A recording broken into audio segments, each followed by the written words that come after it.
አሰላሙ አለይኩም ወራህመቱላሂ ወበረካቱ። ውድ የተከበራችሁ የመርከዙ ዳሩስ ሰላም ተማሪዎች፣ ኡስታዞች እንዲሁም የቲክቶክ ተከታታዮቻችን እንደምንሰነበታችሁ። ይህ የምትመለከቱት መርከዙ ዳሩስ ሰላም በመባል የሚታወቅ ሲሆን በኢሞ ኦንላይን ከ300 ተማሪ በላዮችን እያስተናገደ ይገኛል።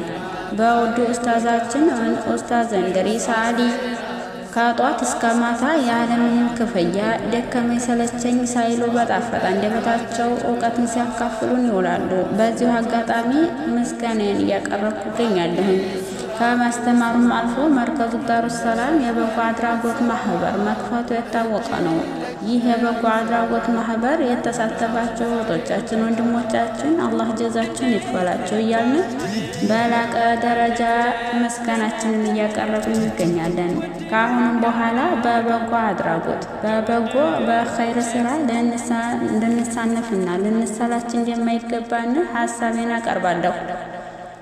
የተራበን ማብላት ኸይር ስራ መስራት እጅግ ምንዳው የላቀ ነው ሲሉ ኡስታዝ እንድሪስ አሊ አስተምረውናል። አልሐምዱሊላህ ረቢል ዓለሚን ባሉበት አላህ ይጠብቃቸው እያልኩኝ እንደዚሁም ምስጋናዬን እያቀረብኩ እገኛለሁ። ሀሳቤን ስላዳመጣችሁኝ ከልብ አመሰግናለሁ እያልኩኝ እዚህ ጋር ሀሳቤን እቋጫለሁኝ።